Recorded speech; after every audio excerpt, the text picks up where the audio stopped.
Hello दोस्तों, तो कैसे हैं आप लोग। मैं अजय सिंह आपका स्वागत करता हूं हमारे YouTube channel the in up पे। तो चलिए हम आज की अपनी वीडियो स्टार्ट करते हैं। हमारा जो आज का टॉपिक है दोस्तों वो सर्कुलर फ्लो ऑफ इनकम के ऊपर है। तो दोस्तों सबसे पहले हम समझते हैं कि सर्कुलर फ्लो ऑफ इनकम होता क्या है। तो दोस्तों एक छोटी सी बात समझते हैं। सर्कुलर फ्लो ऑफ इनकम का सिंपल सा मतलब क्या होता है। दोस्तों सर्कुलर फ्लो ऑफ इनकम का मतलब होता है पैसे का घूमना। इकोनॉमी में पैसे का घूमना, कि इकोनॉमी में पैसा घूमता कैसे है, एक से दूसरे के पास, दूसरे से तीसरे के पास और तीसरे से चौथे के पास कैसे जाता है। यानी कि सिंपल सी भाषा में अगर हम बोले, देखो हम लोगों ने सुना होगा ना कि पैसा बोलता है। दोस्तों पैसा बोलता है या नहीं बोलता ये तो हमें पता नहीं, लेकिन पैसा घूमता ज़रूर है। जैसे कि अगर मुझे कोई चीज़ खरीदनी है, मैं अपने बगल वाली में दुकान पे मैं अपनी शॉप पे गया, मैंने उससे कहा भाई एक चॉकलेट दे दे। उस बंदे ने मेरे को चॉकलेट दी, मैंने उसके बदले उसे क्या दे दिया, मैंने उसे पैसे दे दिए। अब जो पैसे वो मेरे से किस पे चले गए, उस बंदे पे चले गए। अब उस दुकानदार को अगर कुछ खरीदना होगा दोस्तों, तो वो दुकानदार क्या करेगा, वो दुकानदार किसी और से कुछ खरीदेगा और क्या करेगा, उसको वही पैसे दे देगा। तो यानी कि जो पैसे मेरे से उस दुकानदार पे गए थे, उस दुकानदार से आगे चले गए। तो सर्कुलर फ्लो ऑफ इनकम का सिंपल भाषा में मतलब होता है दोस्तों पैसे का घूमना। तो आइए हम इसको समझते हैं। तो फ्लो ऑफ इनकम को समझने से पहले तो दोस्तों हमें एक छोटी सी चीज़ समझनी पड़ेगी कि किसी भी इकोनॉमी में 4 सेक्टर्स होते हैं। दोस्तों ध्यान से समझना, एक इकोनॉमी में 4 सेक्टर्स होते हैं। एक तो होता है हमारा हाउस होल्ड सेक्टर जो कि हम लोग होते हैं, और दूसरा होता है दोस्तों फर्म सेक्टर जिसको हम प्रोड्यूसर सेक्टर बोलते हैं दोस्तों, जो गुड्स एंड सर्विसेज का प्रोडक्शन करता है। वो दूसरा हो गया फर्म सेक्टर जिसको हम प्रोड्यूसर सेक्टर बोल रहे हैं। और तीसरा होता है दोस्तों गवर्नमेंट सेक्टर। हर कंट्री में गवर्नमेंट सेक्टर होता ही होता है दोस्तों। चौथा होता है हमारा दोस्तों फॉरेन सेक्टर। यानी कि किसी भी इकोनॉमी में 4 सेक्टर्स होते हैं, हाउस होल्ड सेक्टर, फर्म जिसको प्रोड्यूसर सेक्टर बोलते हैं, गवर्नमेंट सेक्टर और फॉरेन सेक्टर। फॉरेन सेक्टर का मतलब दोस्तों होता है फॉरेन ट्रेड से, दूसरी कंट्री से जो हमारे रिलेशंस होते हैं दोस्तों। तो आइए हम एक चीज़ समझते हैं। वैसे दोस्तों हमें जो सर्कुलर फ्लो ऑफ इनकम पढ़ना होता है ना दोस्तों, वो 3 तरीके की इकोनॉमी में पढ़ना होता है। एक होती है दोस्तों हमारी 2 सेक्टर्स इकोनॉमी, दूसरी होती है दोस्तों हमारी 3 सेक्टर्स इकोनॉमी, और चौथी होती है दोस्तों हमारी 4 सेक्टर्स इकोनॉमी, जिसे हम ओपन इकोनॉमी भी कहते हैं। दोस्तों नाम से समझ आ रहा होगा, 2 सेक्टर्स इकोनॉमी में 2 सेक्टर्स होते हैं सिर्फ, हाउस होल्ड और फर्म। 3 सेक्टर्स इकोनॉमी में एक सेक्टर और जुड़ जाता है जिसे हम बोलते हैं दोस्तों गवर्नमेंट सेक्टर, और चौथा जो है दोस्तों उसे हम कहते हैं 4 सेक्टर्स इकोनॉमी, जिसमें चौथा सेक्टर भी जुड़ जाता है फॉरेन सेक्टर। तो इतना हमें समझ आ गया होगा दोस्तों कि हम 3 तरीके की इकोनॉमी में सर्कुलर फ्लो ऑफ इनकम पढ़ते हैं, 2 सेक्टर्स इकोनॉमी में, 3 सेक्टर्स इकोनॉमी में और 4 सेक्टर्स इकोनॉमी में। तो हमें ये भी समझ आ गया कि 2 सेक्टर्स इकोनॉमी में सिर्फ 2 सेक्टर्स होते हैं, हाउस होल्ड सेक्टर और फर्म। 3 सेक्टर्स इकोनॉमी में 3 सेक्टर्स होते हैं, हाउस होल्ड सेक्टर, फर्म जिसको हम प्रोड्यूसर सेक्टर बोलते हैं, और तीसरा गवर्नमेंट सेक्टर। और 4 सेक्टर्स इकोनॉमी में जिसको हम बोलते हैं ओपन इकोनॉमी, उसमें चौथा सेक्टर भी आ जाता है फॉरेन सेक्टर। तो चलिए दोस्तों आगे बढ़ते हैं। तो दोस्तों आज का जो हमारा टॉपिक है वो है circular flow of income under 2 sectors economy. यानी कि हमें जो सर्कुलर फ्लो ऑफ इनकम अभी पढ़ना है आज की वीडियो में, वो 2 सेक्टर्स इकोनॉमी में पढ़ना है।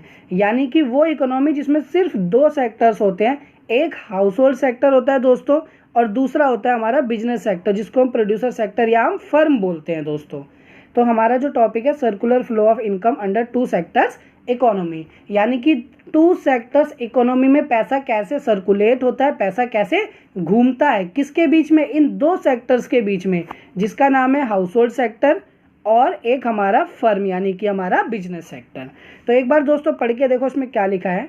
देखो दोस्तों, in a 2 sectors economy there are only 2 sectors, that is household sector and business sector, यानी कि फर्म। यानी कि 2 sectors economy में सिर्फ 2 sectors हैं, हाउस होल्ड सेक्टर और business sector. Government does not exist at all, यानी कि इस इकोनॉमी में 2 सेक्टर्स इकोनॉमी में गवर्नमेंट एग्जिस्ट नहीं करती। यानी कि ना तो हमारे पास कोई गवर्नमेंट एक्सपेंडिचर होगा, ना कोई टैक्सेस होंगे, ना कोई सब्सिडी, यानी कि गवर्नमेंट से रिलेटेड जितनी भी ट्रांजैक्शंस होती हैं वो कुछ भी नहीं होगा। तो आइए दोस्तों ये जो 2 सेक्टर्स इकोनॉमी में सर्कुलर फ्लो है इसको हम एक डायग्राम की तरीके से समझते हैं, एक चार्ट की तरीके से समझते हैं। देखिएगा दोस्तों, इसको एक बार ध्यान से देखिए तब आपको समझ आ जाएगा। तो चलिए इसको ध्यान से समझते हैं दोस्तों।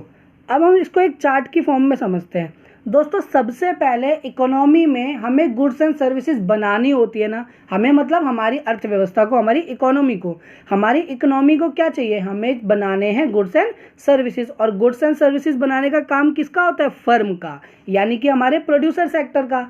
तो दोस्तों उसको बनानी है गुड्स एंड सर्विसेज, जिसके लिए उसे क्या चाहिए, उसको चाहिए फैक्टर्स ऑफ प्रोडक्शन। दोस्तों फैक्टर्स ऑफ प्रोडक्शन मैंने आपको अपनी लास्ट वीडियो में भी समझाया हुआ है दोस्तों, कि अगर हमें किसी भी गुड्स का या सर्विसेज का प्रोडक्शन करना है तो हमें 4 तरीके के फैक्टर्स ऑफ प्रोडक्शन की ज़रूरत होती है, जिसे हम कहते हैं लैंड, लेबर, कैपिटल और इंटरप्रेन्योर। जो हमारा बिजनेसमैन होता है जिसे हम इंटरप्रेन्योर बोल रहे हैं। तो ठीक है, तो सबसे पहली चीज़ क्या समझ आई कि फर्म को क्या चाहिए, फैक्टर्स ऑफ प्रोडक्शन चाहिए। क्या बनाने के लिए, गुड्स एंड सर्विसेज बनाने के लिए। तो सबसे पहला प्रोसेस देखो दोस्तों क्या है, जो हाउस होल्ड है वो क्या करेगा, फैक्टर्स ऑफ प्रोडक्शन की सप्लाई करेगा, किसको, फर्म सेक्टर को। यानी कि सबसे पहले हाउस होल्ड क्या कर रहा है, household factors of production दे रहा है, किसको, फर्म को। किस लिए दे रहा है भाई, गुड्स एंड सर्विसेज बनाने के लिए। यानी कि हाउस होल्ड सेक्टर से सबसे पहले क्या फ्लो हो रहा है, लैंड, लेबर, कैपिटल और इंटरप्रेन्योर। पहली चीज समझ आई दोस्तों। उसके बाद फर्म क्या करेगा, जो फर्म सेक्टर है वो जब उसने फैक्टर्स ऑफ प्रोडक्शन लिए थे तो उसके बदले में वो उन्हें क्या करेगा, फैक्टर पेमेंट करेगा। दोस्तों भाई जिस बंदे ने अपनी ज़मीन दी थी काम करने के लिए, वो बंदा क्या करेगा, ज़मीन के बदले रेंट लेगा। जो बंदा एज अ लेबर काम करा था वो बंदा लेबर के बदले क्या लेगा, अपनी वेजेस लेगा। जिसने आपको पैसा दिया था, कैपिटल इन्वेस्ट करी थी, वो बंदा क्या ले जाएगा आपसे, इंटरेस्ट ले जाएगा। और जो इंटरप्रेन्योर होता है वो बंदा अपना प्रॉफिट लेके जाएगा। यानी कि पहले प्रोसेस में हाउस होल्ड सेक्टर ने फर्म को फैक्टर्स ऑफ प्रोडक्शन दिए, जिसको ना दोस्तों फैक्टर सर्विसेज भी बोल सकते हो, कि हाउस होल्ड सेक्टर ने फर्म को फैक्टर सर्विसेज दी। किस रूप में दी, लैंड, लेबर, कैपिटल और इंटरप्रेन्योर के रूप में। अब ये जो फैक्टर सर्विसेज दी, इसके बदले में फर्म क्या दे रही है हाउस होल्ड को, वो दे रही है फैक्टर पेमेंट कर रही है। दोस्तों फैक्टर पेमेंट किस रूप में करेगी, लैंड को क्या मिलेगा, रेंट, लेबर को वेजेस, कैपिटल को इंटरेस्ट और इंटरप्रेन्योर को प्रॉफिट मिल जाएगा। दोस्तों एक चीज़ समझना, इसको हम फैक्टर इनकम भी बोल सकते हैं, फैक्टर पेमेंट भी। फर्म की तरफ से क्या, ये फैक्टर पेमेंट है, और जो हाउस होल्ड को मिल रहा है हाउस होल्ड की तरफ से क्या, ये फैक्टर इनकम है। तो हमें 2 चीज़ें समझ आ गई दोस्तों। सबसे पहले हाउस होल्ड ने फैक्टर सर्विसेज दी, और फैक्टर सर्विसेज के बदले में फर्म ने उन्हें क्या दिया, फैक्टर पेमेंट दी, जो कि उनके लिए इनकम है। आइए दोस्तों आगे समझते हैं, हमें 2 स्टेप तो समझ आ गए। अब दोस्तों हाउस होल्ड को जो फैक्टर इनकम मिली है दोस्तों, अब ऐसा तो है नहीं कि वो बंदा फैक्टर इनकम लेगा और घर में ताला लगा के रख लेगा। वो बंदा क्या करेगा, उसको खर्च करेगा। दोस्तों खर्च करने का मतलब किस पे खर्च करेगा, गुड्स एंड सर्विसेज पे खर्च करेगा। तो तीसरा स्टेप देखो दोस्तों क्या है, वो खर्च करेगा गुड्स एंड सर्विसेज पे, जिसको हम सिंपल सा बोलेंगे दोस्तों कंजम्पशन एक्सपेंडिचर करेगा। गुड्स एंड सर्विसेज को कंज्यूम करने के लिए वो खर्चा कर रहा है। यानी कि जो फैक्टर इनकम उसे मिली, अब वो उसे खर्च कर रहा है, किस रूप में, कंजम्पशन एक्सपेंडिचर। किस चीज़ पे कंजम्पशन एक्सपेंडिचर कर रहा है दोस्तों, वो गुड्स एंड सर्विसेज पे कंजम्पशन एक्सपेंडिचर कर रहा है। इतना समझ आया दोस्तों। गुड्स एंड सर्विसेज पे कंजम्पशन एक्सपेंडिचर का मतलब क्या, कि भाई वो फर्म से गुड्स एंड सर्विसेज की डिमांड कर रहा है। डिमांड करने का मतलब वो उसको पैसे दे रहा है, खर्चा कर रहा है। अगर हम मार्केट में कोई चीज़ लेने जाएंगे तो भाई बिना पैसे के तो नहीं मिलेगी ना। यानी कि हाउस होल्ड सेक्टर ने क्या किया, अब कंजम्पशन एक्सपेंडिचर किया। दोस्तों चौथा स्टेप समझते हैं दोस्तों। चौथा स्टेप हमसे क्या कहता है, जो फर्म है, जब फर्म से कंजम्पशन एक्सपेंडिचर किया गया था, यानी कि जो गुड्स एंड सर्विसेज की डिमांड करी गई थी, वो उसके बदले में हाउस होल्ड सेक्टर को क्या कर देगा, सप्लाई कर देगा। किस चीज़ की, गुड्स एंड सर्विसेज की। ये 4 स्टेप है दोस्तों, ईजी है, एक बार इसको ध्यान से पढ़ो। देखो पहला क्या था कि हाउस होल्ड ने सबसे पहले फैक्टर सर्विसेज दी, किसको दी, फर्म को दी। किस चीज़ के लिए, गुड्स एंड सर्विसेज बनाने के लिए, जिसके बदले में उस बंदे ने इनको फैक्टर पेमेंट कर दी, रेंट, वेजेस, इंटरेस्ट और प्रॉफिट के रूप में। उसके बाद हाउस होल्ड ने क्या किया, कंजम्पशन एक्सपेंडिचर किया, किस चीज़ पे, गुड्स एंड सर्विसेज की डिमांड करके। तो फर्म ने क्या किया, उन गुड्स एंड सर्विसेज की सप्लाई कर दी। इतना दोस्तों समझ आ गया होगा। आगे बढ़ते हैं दोस्तों। हम लोगों ने ये जो चार्ट पढ़ा ना अभी, इस चार्ट में 2 तरीके के फ्लो हैं दोस्तों। एक तो है हमारा इसमें रियल फ्लो, और एक है दोस्तों इसमें हमारा मनी फ्लो। तो दोस्तों एक बार मैं आपको इसी में समझा देता हूँ, फिर हम आगे पढ़ेंगे। दोस्तों इसमें जो हमारा पहला स्टेप है, और इसमें जो दोस्तों हमारा, एक सेकेंड, इसमें जो हमारा दोस्तों पहला स्टेप है और इसमें जो हमारा चौथा स्टेप है, ये तो है दोस्तों रियल फ्लो, क्योंकि इसमें पैसे का फ्लो नहीं हो रहा, इसमें किसी रियल चीज़ का, जैसे इसमें फैक्टर सर्विसेज का फ्लो हो रहा है और इसमें गुड्स एंड सर्विसेज की सप्लाई हो रही है। तो हमारा जो फर्स्ट स्टेप है और जो हमारा फोर्थ स्टेप है, ये तो हो गया दोस्तों रियल फ्लो।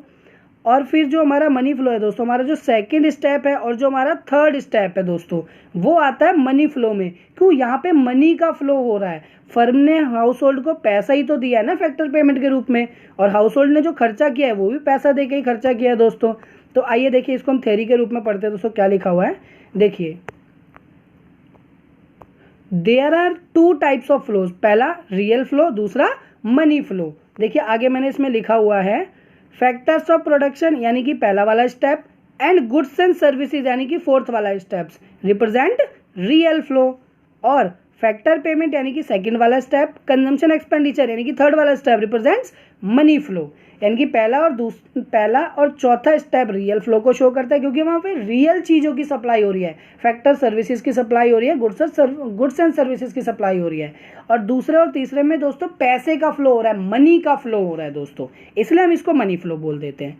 आइए, जो मैंने दोस्तों पर चार्ट बनाया हुआ था, बस उसी चार्ट को मैंने यहाँ पे डिफाइन कर दिया। देखो क्या लिखा हुआ है, household sector provides factors of production to firm for production of goods and services. Household sector ने क्या प्रोवाइड किया? फैक्टर्स ऑफ प्रोडक्शन, जैसे कि लैंड, लेबर, कैपिटल, एंटरप्रेन्योर। किसको? फर्म को।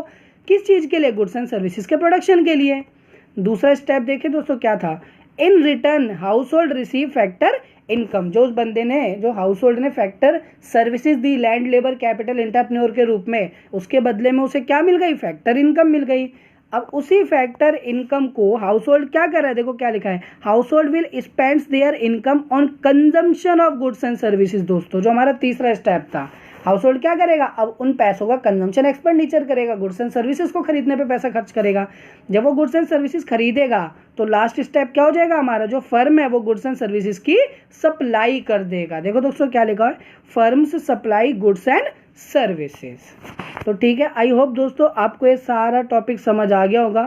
तो दोस्तों अगर आपको ये चीज़ें ढंग से समझनी है तो दोस्तों आप कॉपी पेन लेकर भी बैठ सकते हैं और ये चीज़ों को नोट डाउन भी पॉज करके वीडियो को देख सकते हैं। और दोस्तों मैं आपको एक बात बताना चाहूँगा, अगर आपने पूरी वीडियो लास्ट तक देखी है तो दोस्तों मैं एक सीरीज स्टार्ट कर रहा हूँ जो फाइनल ईयर वाले बच्चों के एग्ज़ाम है, यानी कि जिन बच्चों के पास मैक्रो इकोनॉमिक्स है दोस्तों, मैक्रो इकोनॉमिक्स बीकॉम में और बीए में दोस्तों सेकंड ईयर के पास है, लेकिन कुछ बच्चों की बैक की वजह से उनको फाइनल में एग्ज़ाम देना पड़ रहा है। तो दोस्तों मैं इंपॉर्टेंट क्वेश्चंस की एक सीरीज़ लेके आऊँगा और उसके सॉल्यूशंस भी लाऊँगा, तो हमसे कनेक्टेड रहिएगा। ठीक है दोस्तों।